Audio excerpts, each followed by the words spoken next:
আগামী রবিবার এই মামলার রায় ঘোষণার তারিখ নির্ধারণ করেছেন ট্রাইব্যুনালের স্বীয় বিবেচনায়।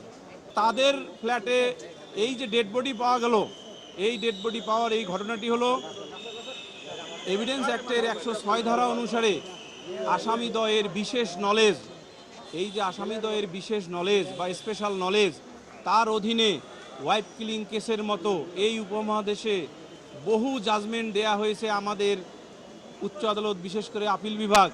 সেই সকল জাজমেন্টের আলোকে আসামিকে ব্যাখ্যা করতে হয়, যার কাস্টডিতে কোনো ব্যক্তি মারা যায়, যে তার মৃত্যুর কারণ কি, কি কারণে তার মৃত্যু হয়েছে, এবং সেই কারণ যদি ব্যাখ্যা হয়, সেই ব্যাখ্যা যদি আদালতের নিকট অ্যাকসেপ্টেবল হয়, দেন তিনি বাঁচতে পারেন। কিন্তু আমাদের এই মামলায় আসামিদ্বয় কোনো ধরনের এক্সপ্লেনেশন প্রদান করেননি।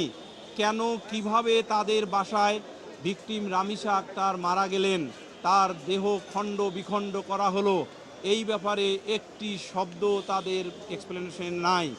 উপরন্ত কি আছে? 1 নম্বর আসামি সোহেল রানার দোষ স্বীকারোক্তি, যাহা সংশ্লিষ্ট ম্যাজিস্ট্রেট কর্তৃক যথাযথভাবে রেকর্ডকৃত। সেই সংশ্লিষ্ট ম্যাজিস্ট্রেট কর্তৃক রেকর্ডকৃত 164 ধারার অধীনে যে কনফেশন দেয়া হয়েছে বা দোষ স্বীকারোক্তি, সেই দোষ স্বীকারোক্তি আসামিদ্বয়ের যে সংশ্লিষ্টতা, সেটাও দিবালোকের মতো প্রতিষ্ঠা করে। এই কারণে আমরা পরিষ্কারভাবে আবেদন জানিয়েছি আর্গুমেন্ট শেষে যে এই দুইজন আসামির বিরুদ্ধে প্রসিকিউশন কনক্লুসিভলি বা নিরঙ্কুশভাবে তাদের বিরুদ্ধে গঠিত চার্জের প্রমাণ, সাক্ষ্য এবং ম্যাটেরিয়াল দ্বারা প্রমাণ করতে সক্ষম হয়েছে প্রসিকিউশন উইথ হাম্বল সাবমিশন আদালতের নিকট দুইজনেরই সিভিয়ার পানিশমেন্ট চেয়েছি আমরা।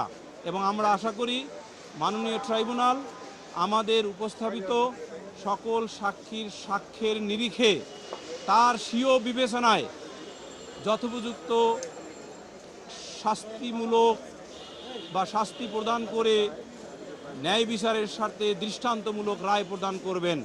এবং আমরা এও জানাচ্ছি মাননীয় ট্রাইব্যুনাল আগামী রবিবার এই মামলার রায় ঘোষণার তারিখ নির্ধারণ করেছেন ট্রাইব্যুনালের স্বীয় বিবেচনায়।